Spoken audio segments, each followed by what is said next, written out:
Hello, good day. Today is June 6 or 7, 2024.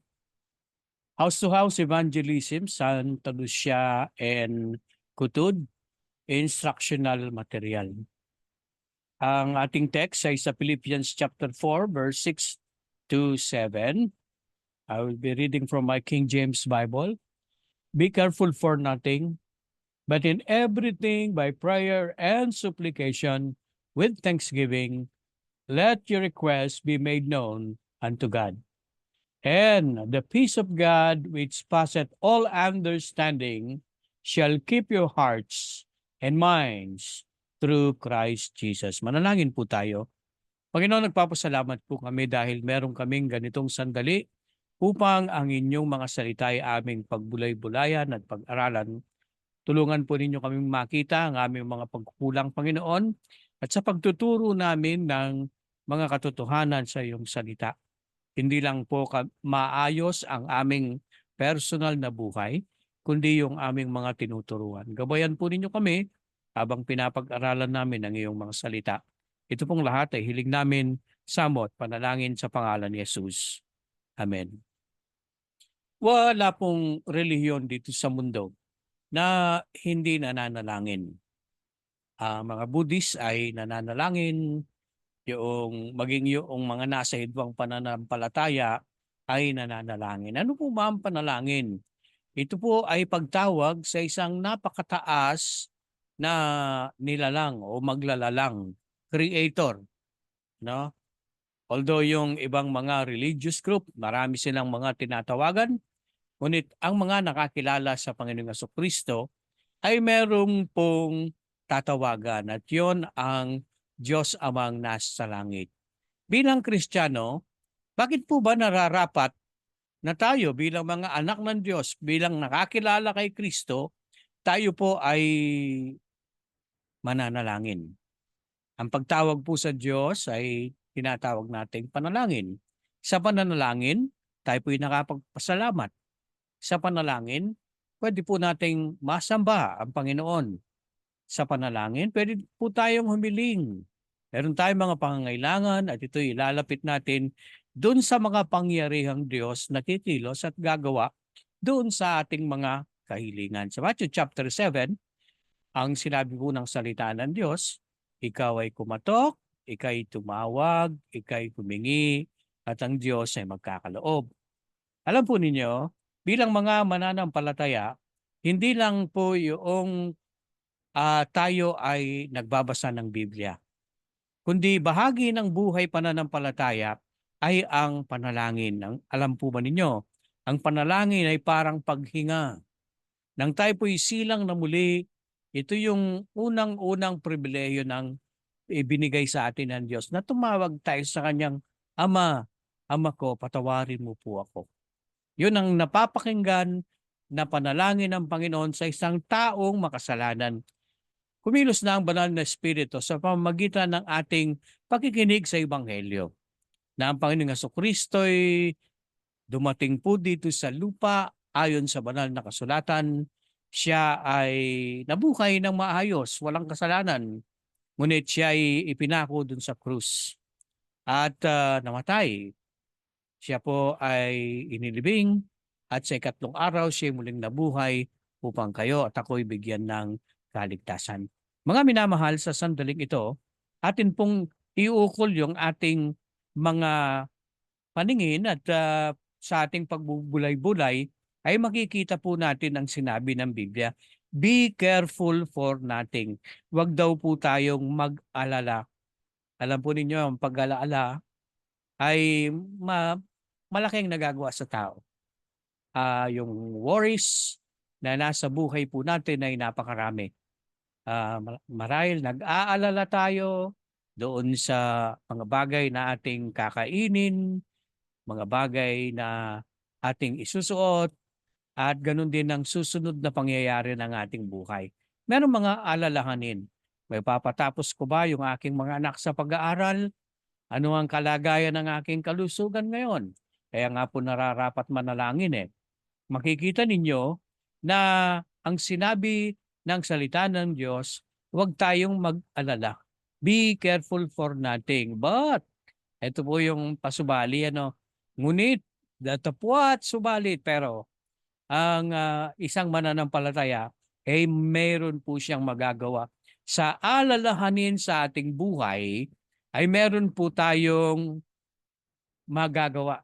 At ang panalangin po ay ang pinakamakapangyarihang sandata na ibinigay ng Diyos sa iyo at sa akin kapag tayo ay nakikipagbakang espiritual.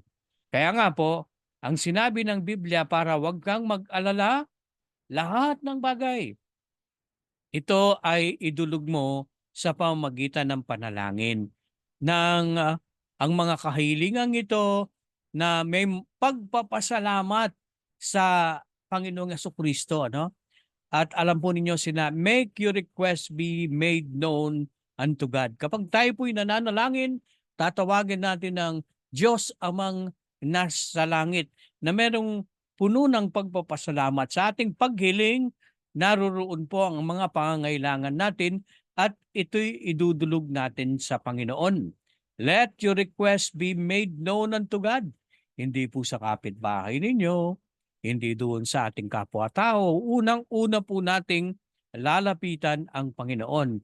Kung may suliranin sa loob ng tahanan, ang ating lalapitan na hindi counselors, ang ating lalapitan na hindi psychologist, ang ating lalapitan na yung Diyos lamang. Make your request be made known unto God. Yung ating lahat ng kahilingan ay idulog natin sa Panginoon. At itong panalangin ng paghingi at ng pagpapasalamat ay ipagkakaloob natin sa Panginoon Diyos. Alam po ninyo ang resulta nito. Kapag tayo tumawag sa Diyos, ang sabi ng verse 7, "And the peace of God, which passeth all understanding, shall keep your hearts and mind through Christ Jesus." Kapag tama po yung pananalangin, alam po ninyo, ang sinabi ng salita ng Diyos, yung kapayapaan ng Diyos ay mapapasa atin. Ito pong kapayapaan ng Panginoon, hindi may papaliwanag yan ng sanglibutan. Ang tanging makakapagbigay lang ng kapayapaan ito ay ang Diyos. Kung meron po tayong problema at maging ito'y finansyal, maging ito'y karamdaman, maging ito'y anumang pangangailangan, kapag idinulog po natin ito sa Panginoon, ang Panginoon ay bibigyan tayo ng kapayapaan dahil ang Diyos ay pinapakinggan ang ating mga panalangin. Kapag linapit natin sa Kanya, nakikinig po ang Panginoon, nakahanda po siyang tumugon dun sa ating mga kahilingan. Ang Panginoong Kristo'y tinuruan ng mga alagad kung papaano manalangin. Yung unang mga mananampalatayang Kristiyano ay nananalangin. At bilang mga mananampalataya ngayon, nararapat din po tayong manalangin. Ang kapayapaan ng Diyos na hindi malirip, hindi maipapaliwanag po ito. Ang relasyon natin sa Amang nasa langit ang magbibigay sa atin ng kapayapaan. At alam po ninyo, kapag yung kapayapaan ng Diyos ay napasa atin na, yung pong ating isip at yung ating puso ay laging nakatuon sa ating Panginoong Kristo. Yung ating kaisipan palaging na sa Panginoong Kristo. Dahil siya yung ating tagapagligtas. Lahat ng ating mga pangangailangan may dudulog natin sa Amang nasa langit at ang namamagitan ay ang Panginoong Kristo. Alam po ninyo, napakaganda ng bahagi ng kasulatan. Makikita natin sa ating pagpananalangin, tatawag po tayo sa Amang nasa langit. At ang namamagitan ay ang Panginoong Kristo. At siyempre, sa kapangyarihan ng banal na Espiritu. Dahil siya yung nakakaunawa ng kalooban ng Panginoon. Alam po ninyo, ang tatlong persona ng pagka-Diyos ay kapiling po natin kapag tayo nananalangin. Ang isang mananampalataya, ang dakilang sandata na ibinigay sa atin ng Panginoon para tayo managumpay, ito po yung ating pananalangin. Ang sinabi po ng banal na kasulatan ay kapayapaan ng Diyos ay mapapasa atin. yung hindi malirip na kapayapaan. Alam po ninyo, ang Diyos ay banal. At sa paglapit natin sa Panginoon, ay kinakailangan meron po tayong ayusin. Ang sabi po ng salmista, ang salita ng Diyos, "If I regard iniquity in my heart, the Lord will not hear me." Psalm 66, line 18. Kapag meron tayong pinakukundangan ng kasalanan sa ating puso, ang Panginoon ay hindi tayo pakikinggan. Kaya nga po sa paglapit natin sa Panginoon, isang malinis na puso ang kanyang kailangan. Di na kinakailangang ulit-ulitin yung mga kasalanan na ating nagawa. Ang Diyos ay matalino, nalalaman niya ang uri ng buhay meron tayo. Sa paglapit natin sa Kanya, Panginoon, ako po'y linisin ninyo. Dahil sinabi ng Biblia sa Proverbs 20 verse 9, "Who can say I have made my heart clean? I am pure from my sin." Yan ang sinabi ni Solomon, ano? Dahil walang sino mang tao na malinis sa ganang sarili niya. Tanging ang Panginoong Jesucristo, ang kanyang katwiran, ang kanyang kabanalan, ang kanyang kalinisan, ang ipinagkaloob sa atin para nga tayo makahalapit sa Diyos sa pamamagitan ng panalangin. Si Haring David nagkasala, nagkulang sa Panginoon, at alam po ninyo, ang kanyang dalangin ay ganito. Ang sabi niya, "Create," excuse me, "Create in me a clean heart, O God, and renew a right spirit within me." Likhain mo sa akin ang isang malinis na puso, o Panginoon. Sabi niya, "O Diyos, at baguhin mo ang aking espiritu, isang matuwid na espiritu ang ipagkaloob mo sa akin." Ang paghingi po ng patawad ay napakahalaga sa paglapit natin sa Panginoon sa pamamagitan ng panalangin. Kakatandaan po ninyo, ang pananalangin ay pagtawag sa Amang nasa langit. Kaya nga pag tayo nanalangin, Amang nasa langit, i-address po natin yan sa Amang nasa langit. At pagkatapos po, yung ating petition, yung ating mga kahilingan ay sasabihin na natin sa Panginoon. Hindi po ulit-ulit dahil ang Panginoon nakikita niya ang laman ng ating puso at kinakailangang sa paglapit natin sa Kanya, isang malinis na puso ang Kanyang ipagkaloob sa atin. Sa paglapit natin, ang namamagitan ay ang Panginoong Jesucristo, ang Kanyang kabanalan ay pinagkaloob sa atin. Kaya nga sa paglapit natin at paghingi natin sa Panginoon, ang banal na Espiritu na nakakaalam ng kalooban ng Panginoon, siya rin ay namamagitan. Siya ay nagbibigay ng kapangyarihan para po tayo makapanalangin. So prayer, i-address po natin sa God the Father through Jesus Christ by the power of the Holy Ghost. Yan po, ang Godhead ay kasama sa panalangin. Kaya nga tayo bilang mga mananampalataya ay inuutusan, pray without ceasing and everything give thanks. Yan po ang sinabi ng salita ng Panginoon. Ano man ang ating ginagawa, huwag maalis sa ating isip ang ating pakikiniig sa Panginoon. Para nga pong paghinga. Sa ating paghinga, hindi naman natin iniisip, nagpapalabas ba ako ng hangin o nagpapapasok ng hangin ngayon. Spontaneous po yun, ano? Inhale, exhale. At ang ating panalangin ay nagdadagdag ng buhay sa ating pananampalataya. Ipanalangin po natin ang ating mga kahilingan. Ilapit natin sa Panginoon ang ating bayan. Ilapit natin sa Panginoon ang ating mga mahal sa buhay. Ilapit natin yung mga manggagawa, yung mga pastor, yung mga Bible study leaders, at ganoon din ang mga miyembro ng iglesia. Kailangan po nila yan dahil sila ay nakikipagbaka rin naman. At ang isang makapangyarihang sandata na ipinagkaloob sa atin ng Panginoon, yan ang pananalangin.